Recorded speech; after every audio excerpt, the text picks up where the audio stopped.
Hey, what's up, guys? It's Tom Clark over at TFC IV MMA. We are back. UFC 288 fight week. Sorry about last week, guys. I got really caught up with work and other things, so wasn't able to do a video for last week's card. But we are back for the pay-per-view. The UFC makes its return to Newark, New Jersey. The homecoming for the 135 King, Aljamain Sterling. It's about as close to a homecoming as we can get. Obviously, we know there's some reasons with him in New York, so I'm really glad to see him defending his belt on the East Coast. And of course, he is going up against Triple C, Henry Cejudo, making his return after a stint of retirement. It's going to be a great card, guys. We have a stacked main card, co-main event of Burns vs. Muhammad, some loaded prelims, and plenty of great fights, and I cannot wait to back them down for you. Sorry if my voice is a little bit off. I've been pretty sick over the last couple days, so struggling to make this video, but we're going to get it done. We start off the night in the bantamweight division. We got Daniel Santos going up against Johnny Munoz. Daniel's 1-1 in the UFC. Obviously, a guy from Shuto Box, a prodigy of Charles Oliveira.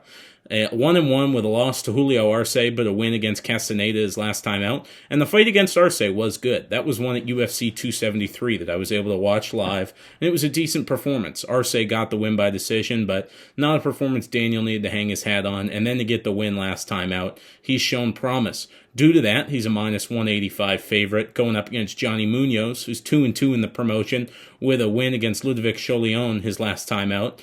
So it's going to be pretty good, pretty close odds. Like I said, Daniel's a minus 185, Johnny's plus 155, so not too far, pretty close, but give me the favorite in this one. Give me Daniel Santos.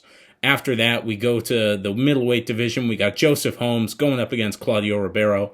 Both these guys coming off losses. Holmes is 1-2 in the UFC, had the loss against Jun Park his last time out, whereas Ribeiro is 0-1.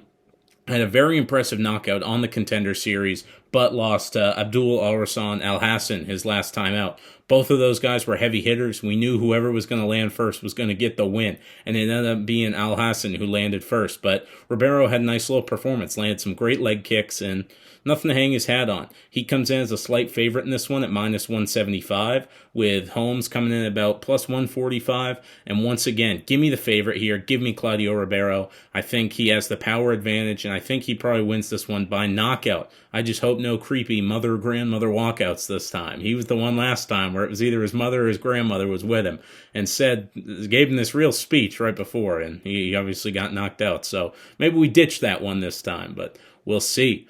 After that, we go to the 125 division. Zhalgas Zhumagulov coming out of retirement. That was a very short stint of retirement, going up against Rafael Estevam. Obviously, Zhalgas is experienced in the UFC. He's had 6 fights. He is 1-5, but that's one of those stories where the record does not tell the whole tale. He has had a couple split decision losses that were very close, could have gone either way.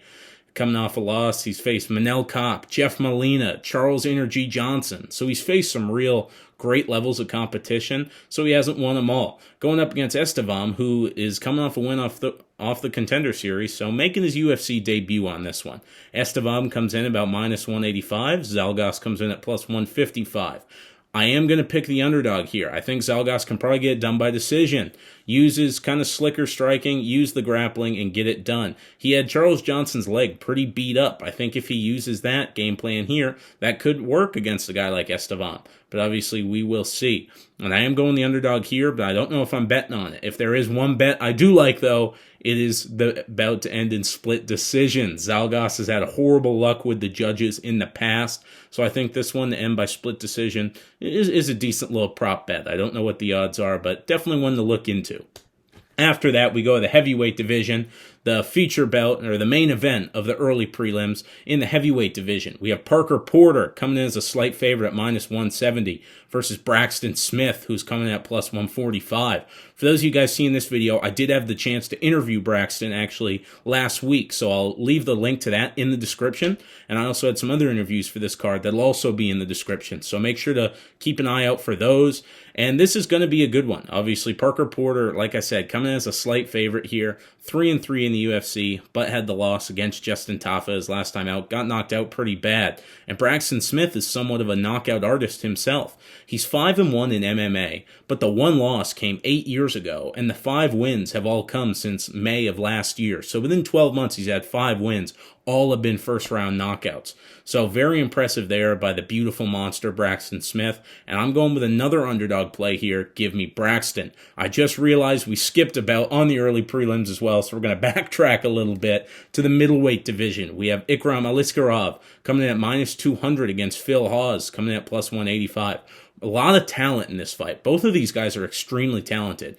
Ikram's only loss in MMA came to Khamzat Chimaev in Brave FC, and he actually was able to grapple with Khamzat. Khamzat wasn't able to get him down easily. Khamzat ended up knocking him out with an uppercut and put his lights out bad to the point where Ikram was stiff out. But he's going up against Phil Hawes, who was knocked stiff out his last time out against Roman Dolidze. Like I said, all the talent in the world between these two guys. Phil's 4-2 in the UFC with some great wins, but that loss against Roman, that was a bad knockout back in October. And Aliskerov looked great on the Contender Series. So even though being the favorite at minus 200, I am going Ikram Aliskerov. Then we go to the main prelims. We got Mariana Rodriguez going up against Viriana Jandiroba. I know I botched the last name. I know she's been in the UFC for a little bit, but I always mess it up. Marina was in conversation for a title fight, but she wanted to stay active. She wanted to fight. So she went against Amanda Lemos and got put out. So not the best for her. I mean, she probably could have sat on her morals, sat on her resume, and got the title fight. But she didn't want to do that. She wanted to stay active, and it ended up biting her in the butt. Verena had the win over Angela Hill, 4-3 in the promotion altogether. But before that, I know she had a little bit of a win streak, had the win at UFC 280, if I remember correctly.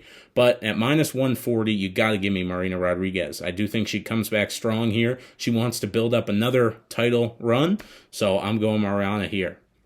Then we go to 170. We got Chaos Williams going up against Rolando Bedoya. Chaos is a heavy favorite in this one at minus 325. Bedoya is coming at plus 250. Bedoya is making his UFC debut, 14-1 in MMA, 7 decisions, so he's kind of a guy that goes the distance pretty regularly, whereas Chaos has power in those hands. He's 4-2 in the UFC with a win over a loss against Randy Brown his last time out. I'm sorry. It was a decision. I thought it was close in the first watch, but after rewatching, Randy pretty clearly won. That was in the May card last year, Charles Oliveira versus Justin Gaethje back in Phoenix, and that was a great card, and that was a good performance by Chaos and Randy, but Randy got the nod.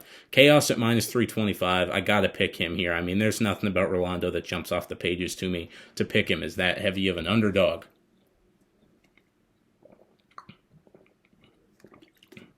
Sorry, like I said, been sick, so pounding this Pedialyte, hoping to get better. Then we go to the light heavyweight division. We got Devin, the Brown Bear Clark, going up against Kennedy and Nzechukwu. Devin comes in at about plus 160 versus Kennedy, who's about minus 195, almost 2-1 favorite here. Devin has 15 fights in the UFC. He's 8-7. He's coming off a win against Un Jung his last time out, where he was a pretty hefty underdog. So that was a really big win for him. That was on the card where it was at like 3 a.m., Derek Lewis, all those guys. It was the card with a lot of the Asian talent catered to the Asian market. And that was a very good win. And Kennedy coming off a main event win against Iwan Kutalaba his last time out. That was another Derek Lewis card where Derek actually got sick a couple hours into the main card. So the fight was called off. Kennedy and Iwan got moved up to the main card, and Kennedy got the win. Kennedy's doesn't have quite as much experience in the UFC as Devin. He has 8 fights, but I think I'm pretty confident going with him here. I think he'll be able to keep the fight standing. And I think he could knock out Devin Clark. So, going to be a good fight. And I think there is value on Devin Clark. But I got to take Kennedy and Nzechukwu on that one. Money line straight up. Then we go to the lightweight division for the next fight. Did someone say fight of the night? Did someone say possible fight of the year? My man, Matt the Steamroller Frivola, making another hometown appearance, going up against Drew Dober. And this one is going to be a banger. Drew Dober, 3 straight knockouts. Matt Frivola, 2 straight first-round knockouts. Drew's 12-7 in the UFC. Matt's 4-3 in the UFC, but Matt has faced a real stiff level of competition coming into this. A lot of people see this saying, wow, Drew's probably his biggest fight in the promotion. But Matt's fought guys like Jalen Turner. He's fought guys like Arman Saryukian. He's fought the best of the best, and I got the chance to sit down with him last week, and he is locked in and ready. He's on the card with his teammate Aljamain Sterling. I am under the impression with these kind of cards where when you're on there with your teammate, it does hype you up a little bit. It does help you out to have your guy getting ready right next there with you. So Drew's a over 2-1 favorite here, coming at minus 215. Matt Frivola's coming at plus 175, and I gotta go with the steamroller on this one. Just talking to him, he's got the mindset. He's ready to go in there. He said he's gonna finish Drew Dober by any means necessary. He said, yeah, he's a beast, but he has 2 arms, 2 legs. He bleeds the same blood I do, and with that, I am going with Matt Frivola. Then we go to the first bout on the main card in the 145 division. We have Kron Gracie making his return against Charles Jourdain. Kron comes in as the underdog on this one, plus 150. Jourdain's about minus 180. Kron's 1-1 in the UFC. Had the win against Caceres, had the loss against Cub Swanson, whereas Jourdain is 4-5, and he's coming off 2 losses. Shane Burgos, which was a very close fight, and then Nathaniel Wood his last time out. And this is going to be a close one. I mean, it's going to be the grappling of Kron versus Charles standing. I do think Charles' takedown defense makes me a little weary, though, I will say, just to be 100% honest with you. So it's tough. I know I've taken a couple underdogs already, but give me Kron Gracie. We're going with another underdog there. Let's go. Staying in the 145 division, we have Movsar Evloev going up against Diego Lopez. Obviously, this fight just yesterday was supposed to be Movsar Evloev going up against Bryce Mitchell. Bryce's opponent had pulled out, Movsar had stepped in, and then Bryce pulls out on fight week. So he's going up against Diego Lopez now. Movsar's 6-0 in the UFC. The odds, I haven't seen him on this one yet. If I had to guess, Movsar's going to be a minus 1,000, if not more. Diego's 21-5 overall. He does have a loss on the Contender Series. It wasn't recently, I don't think. I think it was a little while ago. But this isn't even a question. Give me Movsar Evloev. Nothing really to break down about that fight. I was kind of bummed. It looked like Dennis Bazooka had got offered and accepted the fight. One of the guys over there at Law MMA was really hoping he would get it. But hey, it is what it is. But I see Movsar getting the W over Lopez. Probably pretty dominantly. Probably a knockout. I'd say first, second round, to be honest. Then we go to the women's strawweight division. Jessica Andrade going up against Yan Xiaonan. Jessica making her way back down to 115, where she's had great success in the past, was a champion in the past, and she comes into this fight as a favorite at minus 185. Yan Xiaonan at plus 155.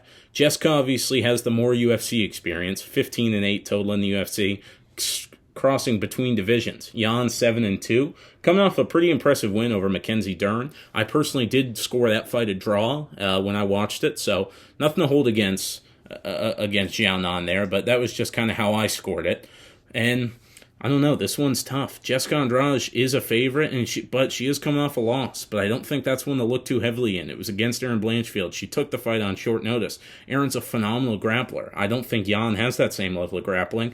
And at 115, Jessica Andrade has kind of proven that she can be kind of a strength bully, where she's going to back you up and she's going to hurt you. So at minus 185, I got to go Jessica Andrade, but that could be a very close fight, and I definitely think there is a little bit of value on Yan Xiaonan there. Then we go to the main event, or the co-main event, at the welterweight division. 2 words for this fight: bad asses. Gilbert Burns having his 3rd fight in 2023 already. He fought on UFC 283, he fought on UFC 287, and now he's fighting on UFC 288. He comes in as a slight favorite at minus 130, going up against Bilal. Remember the name, Muhammad, who's coming at plus 105. Bilal's also a badass for this one. He's taking this fight coming right off Ramadan, which is fasting from food and water all throughout the day. So both these guys are kind of putting a lot on the line here, but this is a guaranteed number 1 contenders fight. This is 5 rounds, which I do think favors Bilal here. I was kind of surprised that Gilbert said he wanted it as well. That kind of surprised me, but hey, it is what it is. Both of these guys are killers, so it doesn't surprise me that they're asking for the tougher fights, because realistically, both of these guys deserve to be title fights. Colby Covington isn't deserving of a welterweight title shot. I think that's pretty obvious. Gilbert Burns fought the boogeyman in Khamzat Chimaev. He almost beat him. I think Khamzat clearly won, but Gilbert put up a better fight than anybody else has, and he's come out and had 2 wins to start 2023. He's been very active. I don't think sitting out should get you a title shot, and that's all Colby Covington's done. Bilal Muhammad, on the other hand, 13-3 in the UFC, 8 straight wins. Vicente Luque, Stephen Thompson, Sean Brady. These are great names. So both of these guys have a case for the title fight, but they say, you know what? We're not going to sit on our morals. We're going to put it on the line, and we're going to risk it. And that's what I love about fights like these. And it's so close. Like, I'm torn even picking this fight because it's going to be so close. And I really don't know which way to go. This is one of those ones where I wish I could just not pick.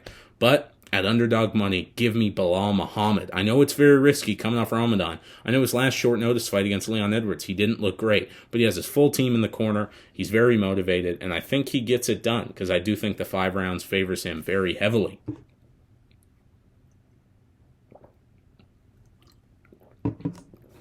Then we go to the main event. Undisputed bantamweight champion of the world, Aljamain Sterling, going up against the former champion who never lost his belt, Henry Cejudo, Triple C, flyweight champ, bantamweight champ, Olympic champ. That's what the 3 C's are for. He said all week he has his eyes on C4, which to me could be a little bit concerning. Possibly he's overlooking Aljo, but Aljo seems locked in. Henry seems locked in, guys. This is going to be good. The odds are pick'em. Aljo's the slight underdog at -105. Henry's the slight favorite at -115. And, guys, this one's going to be a guaranteed banger. I mean, there's no other way around it. You have 2 expert grapplers. Henry Cejudo is obviously an Olympic gold medalist in wrestling. Aljamain Sterling has some of the best MMA jiu-jitsu you will see. Anaconda, human backpack, he gets you down. It's a rap. I believe that's what he said. Both of these guys kind of have some corny one-liners, so it's going to be a little bit of battle of the cringe here. But it's going to be a great fight, guys. And I do think the one thing that really does give a big advantage in this one is the size of Aljamain, in my opinion. Aljamain is a massive 135-pounder. Henry is a guy that fought at 125. I guess it was long ago. It's been like 6-7 years now. So it's going to be a good one, guys. No doubt about it. Official pick, I am going with Aljamain, the Funkmaster Sterling. I cannot wait. He's got Ray Longo, Matt Serra in the corner. If you haven't checked out my interview with Ray, Matt Frivola, Braxton Smith, all 3 of those guys involved in this card. I'll leave those in the description. Let me know who you guys have. This is going to be a great fight. I can't wait to watch it with you guys Saturday night, and I hope you all have a great rest of your weekend. I look forward to speaking with you guys on Sunday to break the card down. Have a good one.